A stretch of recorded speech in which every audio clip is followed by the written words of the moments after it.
Entonces, si les suena muy parcial a esta presentación, créanme que es el tipo de parcialidad que tengo yo como abuelo con mis nietos cuando los regaño, o con mis hijos cuando se dejaban que los regañara. Ahora me rompe el hocico mi hijo, entonces ya no se deja. De eso trataré. Antes de hacerlo, quisiera yo repetir un poco de lo que ya se dijo al momento de presentarme, que es que, si fuera tan amable, la siguiente lámina. El instituto es en inglés un think tank. Realmente no existe el concepto en español y por eso utilizamos la palabra think tank.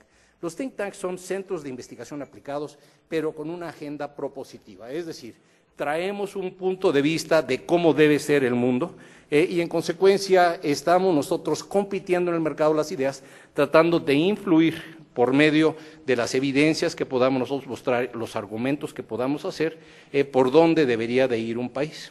La razón de ser de INCO, pues, es tratar de transformar a México. Y transformar a México en este sentido significa modernizarlo en todos sus aspectos para que a través de esa modernización integral este sea un país que tenga una inserción más exitosa en la competencia global. No más eso hacemos. En consecuencia, nos la pasamos en el tema de qué tan bien le va a México en la economía global, cuáles son sus defectos, cuáles son sus virtudes y qué tiene que hacer para ir más adelante. La razón de ser de INCO es irritar, es mostrar las evidencias analíticas disponibles que digan aquí hay cosas que se deben mejorar. Y habiendo irritado, que es pues habiendo despertado esa ansiedad nerviosa, procurar pues tener respuestas a la pregunta que sigue ¿y ahora qué? Esto mismo que hago yo profesionalmente todos los días es lo que trataré de hacer con esta presentación. Si fuera tan amable, otra vez una lámina. La tesis que creo que es importante que tengan ustedes como fondo de todo lo que voy a decir y que es fundamental es que la crisis económica reciente de la economía global fundamentalmente trastocó las condiciones de crecimiento de esa economía, fundamentalmente trastocó la situación económica de nuestro vecino y socio comercial más importante y tiene consecuencias fundamentalotas para nosotros. Si nosotros no íbamos bien en el contexto previo a la crisis, lo que acaba de suceder es una llamada de mayor urgencia e inclusive de emergencia económica para nuestro país. Y ya nos queda relativamente poco tiempo para responder, puesto que el bono demográfico que México tiene, es decir, el singular momento en el que estamos viviendo, en el que hay más gente en edad de trabajo que dependientes de esas personas, se nos agota en unos 20 años. Y cuando haya más viejos que jóvenes, quedamos condenados al fracaso si todavía somos pobres. Entonces, o salimos de pobres en estos 20 años, o nos resignamos que al final de esos 20 años sigamos siendo pobres. Y esto, que ya era una tarea de por sí difícil antes de la crisis, se hace más grave en el contexto de la crisis. Déjenme darles un par de hechos, y son hechos, estoy seguro que estos hechos, como son proyecciones, están incorrectas, pero que apuntan de qué tamaño y qué tan severa es la bronca. Fuera tan amable otra vez avanzar una lámina. En INCO construimos un modelo. El modelo lo que hace es hablar de la hoja de balance y el estado de resultados de las familias modales de Estados Unidos. Agarramos pues el corte de las familias de clase media, que son realmente el eje del mercado de consumo en Estados Unidos, e hicimos la pregunta, ¿cómo quedaron ellos después de la crisis? ¿Qué tan duro afectó esta crisis su situación patrimonial? ¿Qué efectos tiene sobre su generación de ingresos?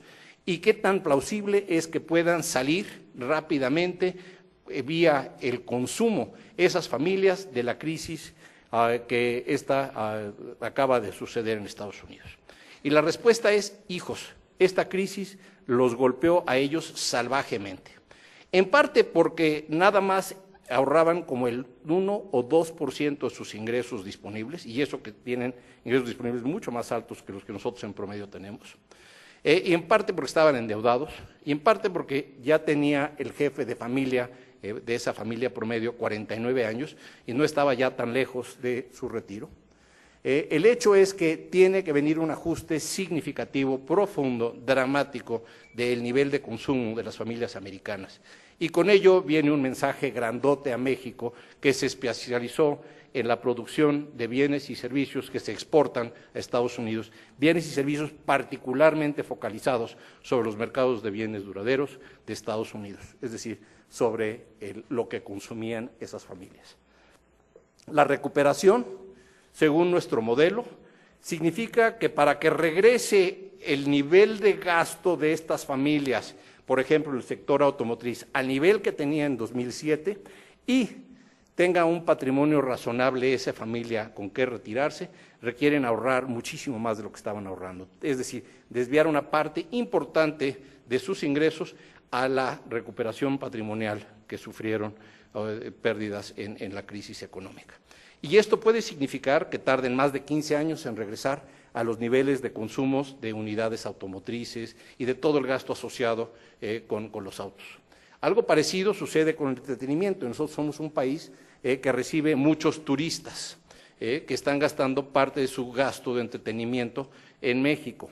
Lo mismo puede suceder inclusive en el sector de salud, en el cual generalmente la gente va cuando tiene que ir, no cuando quiere ir, pero quedaron tan golpeados que ni siquiera van a tener el mismo lujo de gastar al ritmo que gastaban cuidándose en la salud. De ese orden de magnitud fue esto. Y si esto no los hace parar un momento y preguntarse, hijos, ¿esto qué significa para México? Es porque no han entendido la estrechez de nuestra relación económica de México, con ellos. Nosotros somos una economía del tamaño del estado de Florida. No es más grande que eso nuestra economía, y tan integrada con la economía norteamericana como lo está el estado de Florida con el resto de esa federación. Y lo que le pegó pues a Estados Unidos, nos pegó a nosotros, nos guste o no. En ese contexto tenemos nosotros que estar alarmados. Fuera tan amable de avanzar una lámina más. En el mejor de los casos, recuperaremos nosotros los ingresos que tenían los mexicanos hasta el 2011. Y esto es la demanda agregada de todos los mexicanos. Como durante este mismo periodo ha estado creciendo la población de México, lo más que nos podemos imaginar es que estemos acercándonos nosotros a los ingresos que teníamos en promedio antes de la crisis, en el 2012, 2013, y eso ya de por sí es una señal de alarma. Se nos fueron algunos de esos años del bono demográfico en esas condiciones. Pero lo peor del caso es que el contexto nos deja en una situación en que tenemos que ser altamente competitivos para volver a crecer. Enseñe la lámina que dice lo que acabo de decir. Por favor, avance. Ahora sí, ya están viendo. Que sea el lema de sus vidas en los años que vienen. Para que podamos crecer es indispensable que seamos competitivos. Nuestra inserción en la economía global no hace conveniente ser competitivos, exige que seamos competitivos. Los que están compitiendo por los mercados que nosotros servimos y de los cuales nosotros nos abastecemos se llaman China, se llaman la India, se llaman Corea, y ellos están cambiando mucho más rápidamente que nosotros, son cada vez más competitivos que nosotros. Y en consecuencia conviene que defina yo un poco más rigurosamente qué es esto de competitividad y que empiece yo a darles algunos hechos sobre México y posteriormente Puebla. Otra vez, una lámina. En IMCO definimos competitividad de esta forma.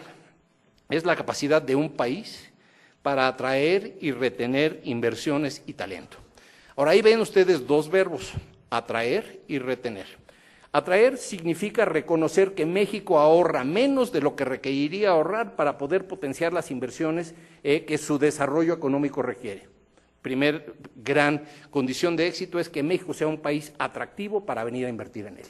Porque el inversionista extranjero no nada más nos ve a nosotros como opción, sino a todo el resto del mundo.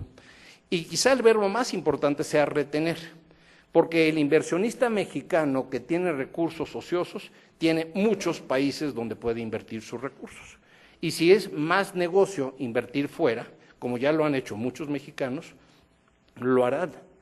porque esa es la naturaleza de cualquier capitalista y de cualquier país en su sano juicio, o el ciudadano de cualquier país en su sano juicio. Las palabras sustantivas